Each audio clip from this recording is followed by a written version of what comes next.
Koresh had a world soul, no? Not as far as we were aware up until recently. But again, what I'm urging you to consider, chat, we don't know how old Koresh is. What I'm trying to say is that the Titans are capable of building worlds, okay? So when we think about there having been a Radiant Song inside of Koresh, we don't even know how long ago that was. So what I'm trying to say is that could have happened eons ago because they're immortal. The Koreshi are all immortal. We don't even know how old they are. They're probably older than the Draenei.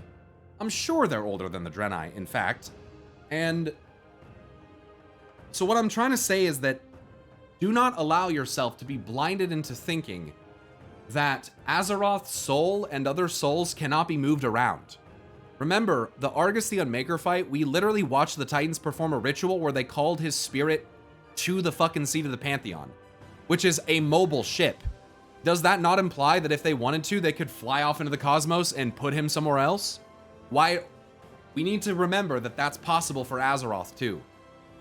And that maybe Azeroth was once inside of Koresh, and maybe the Koreshi fell to the void and the void tried to consume it, and as a result, the Titans moved it. You know, or something happened where she got warped somewhere else or moved.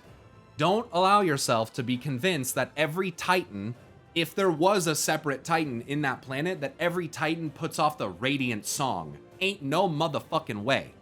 No shot. No. The Radiant Song, in my opinion, is some of the most directly Eru Iluvatar shit that you can even get. I'm currently of the mind that perhaps the dark and arcane energies that blasted Koresh was the Titans ripping the world soul out and moving it to the realm of order. You never know. You never know, dude. I really think that the world soul being moved around is definitely viable. I think that's definitely a viable option. But yeah.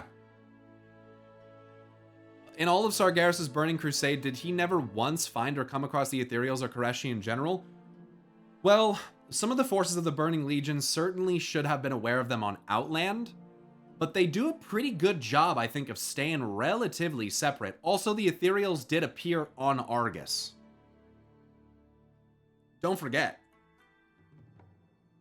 During our campaign of Argus, the Ethereals show up.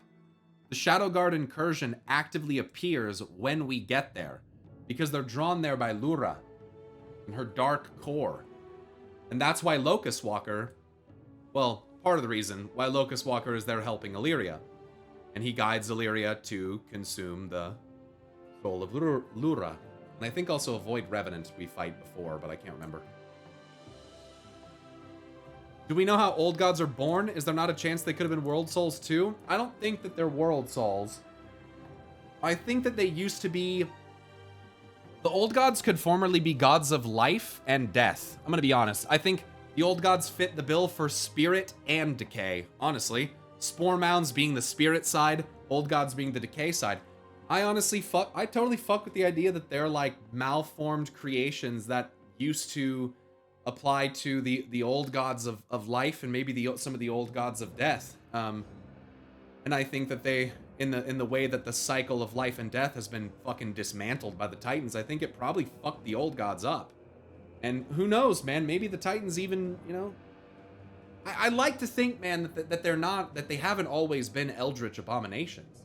Maybe they always have been, but I don't know, man. I like to think that they haven't. But I don't think there's any proof of that. But I don't know. I'd like to think that they used to be just different. Maybe something more Drust themed on one side and something more Elune themed on the other. Like they just seem...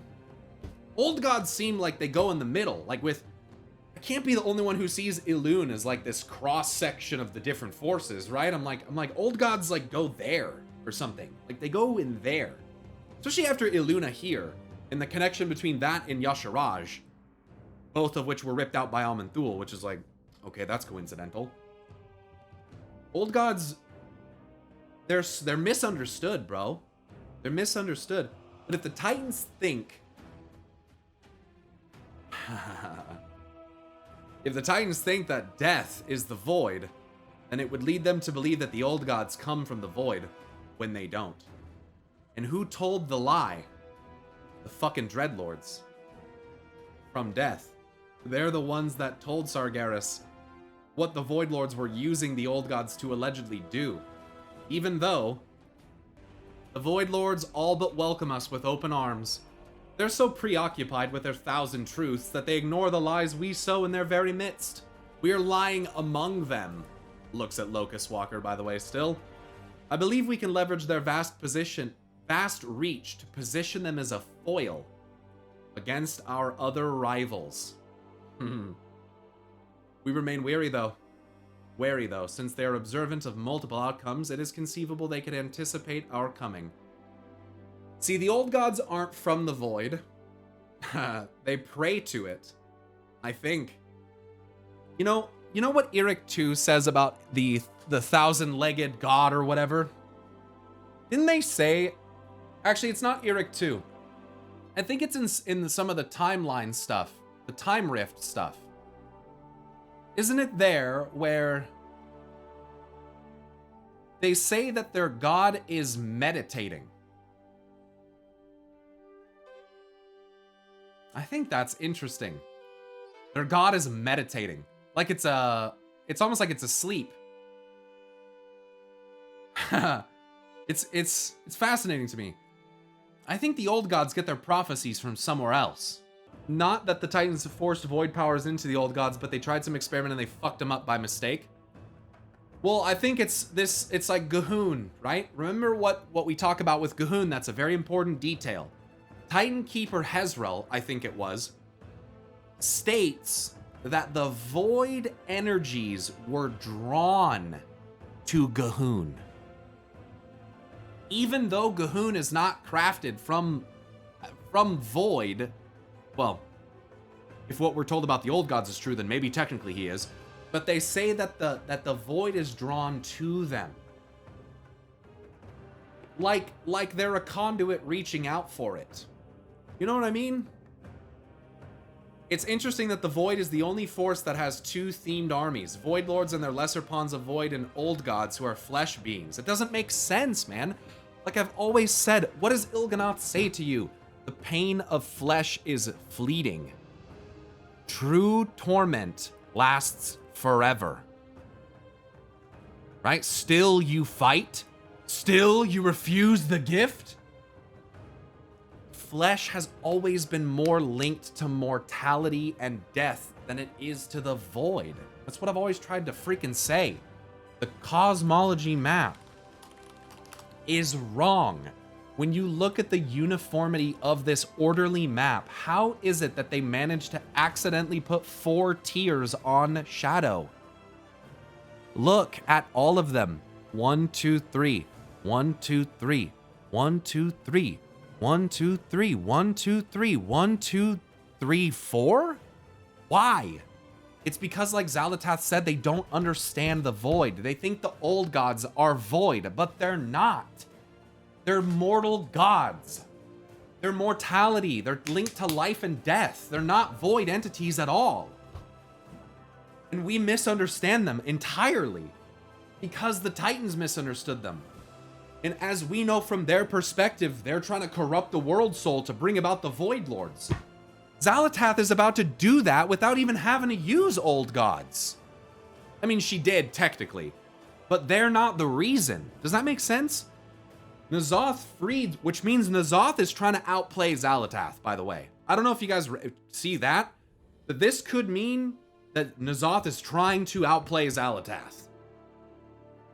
I don't know. We'll have to see what fucking happens. They could still be working together. But if N'Zoth is actually going against Xal'atath, then the Void Lord's old god thing is completely fucked up. Did you guys know that the power of spirit can give you flesh?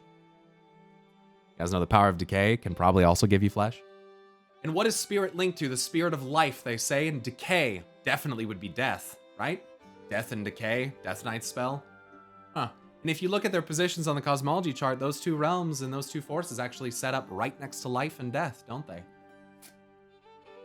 It's almost like the elements and spirit and decay are closer to Azeroth herself than things like the Arcane, or even the Fel, Holy Light or Void. It's almost like there's like a natural section, a more natural thing, where we had more core forces, elements, spirit, decay, and then things on the outside to consume. That's why the old gods can go into the Emerald Dream. That's why they can affect it with the Emerald Nightmare. That's why they can dream at all. That's why they can see the destiny of mortals. It's why they have free will. It's why N'Zoth is allied with the flame. Or maybe he was always that way. Huh. Something to think about.